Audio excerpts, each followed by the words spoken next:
viewers, it's Kim Russo with AGLCA. This is the cruising overview for the third leg of our Great Loop trip. We are going today from Marathon to an Anchorage near Sands Key. So just a little bit before we get to Miami. It's going to be a longish day, but it is a couple of reasons we're doing this that I'll get into as we go along. First thing to know about this area is that it is shallow. As we went through, we were seeing 5-6 feet some of the time. Michael was actually cheering when there were 7 feet below us. So keep that in mind if you have a deeper draft. The other option is to go on the outside instead of taking this intra-coastal route. Of course, you're going to want a better weather window for the outside, and on our day, it would have been a more comfortable cruise from a stress on the captain perspective. But from a weather perspective, we needed to stay on the inside. So that is what we did. Lots of crab pots again, and I didn't really focus on this too much on our previous 2 legs where there were many crab pots. This was like a minefield of crab pots over and over again. On some of the other legs, they seemed to be in a straight line, so it was pretty easy to pick them out. These seemed almost random at times, so it's something you're going to see in a lot of the southern areas, the saltwater areas of the Great Loop, so get used to it and keep a very close eye out for those.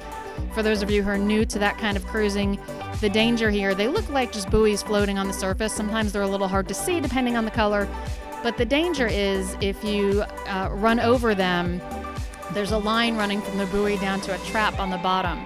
And that line, of course, can get wrapped into your prop if you happen to run those over. And while we were in Marathon, Michael did some snorkeling under the boat and actually did find a fragment of a line, maybe a 3-foot section that we think probably was debris from someone else hitting a crab pot that we picked up on our way into Marathon.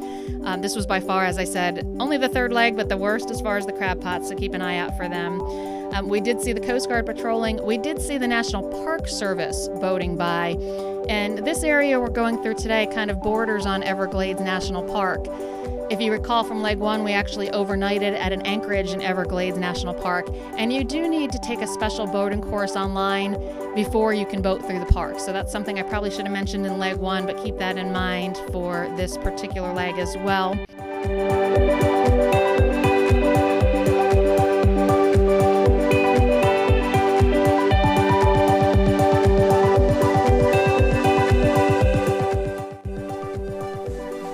As I already mentioned, one of the main things about this segment is the shallow water.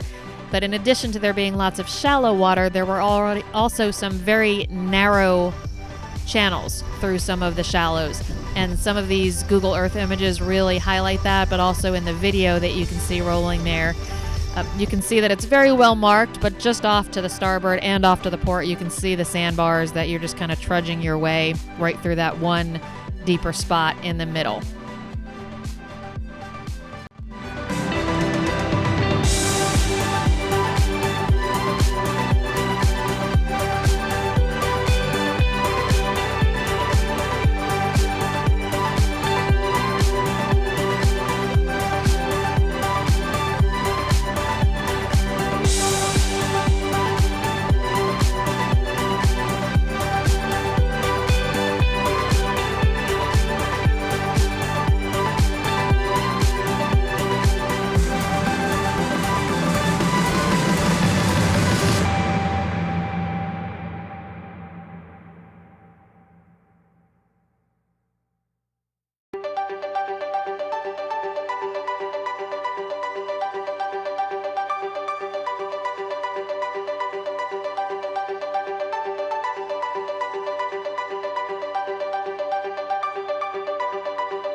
As we continued to cruise, we ended up kind of meandering through the mangroves, basically circling around islands that were part of the mangroves.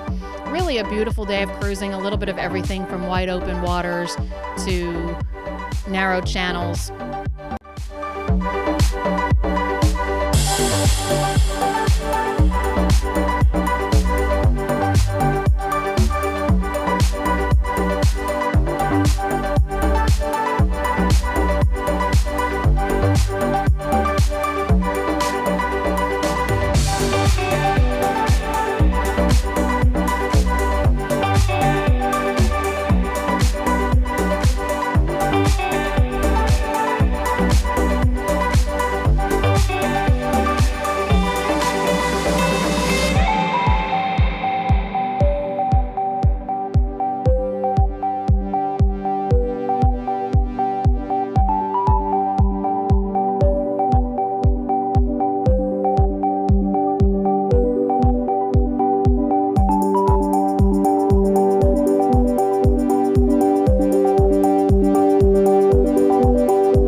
eventually arrived at our anchorage at Sands Key 2 is the name of the anchorage if you're looking at your electronic navigation, and you can find it all there.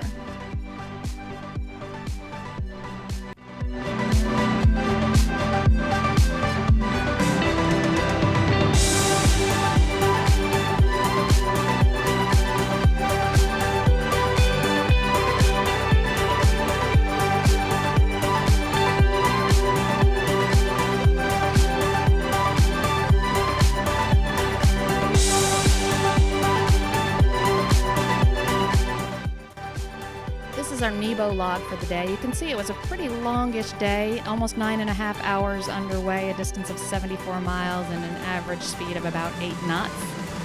We did this deliberately. Our original plan for an anchorage was a couple of hours shorter, but looking at our next day of travel, there were expected to be very high winds in the afternoon, and it was also going to be a Saturday, so knowing we would be going through the Miami area, which a lot of loopers completely avoid on weekend days because there's so much small boat traffic, and the small craft advisory for the next day, we decided to push on, do the longer day so that our next day would be a much shorter cruise. You also see our maximum speed reached 19 knots there with our diesel engines. It's a good idea to blow those out every now and then. So while we were in some of the open water of Biscayne Bay, we went ahead and did that. So great day of cruising. We'll be leaving the next morning to head for Fort Lauderdale. Join us then. Thanks for watching.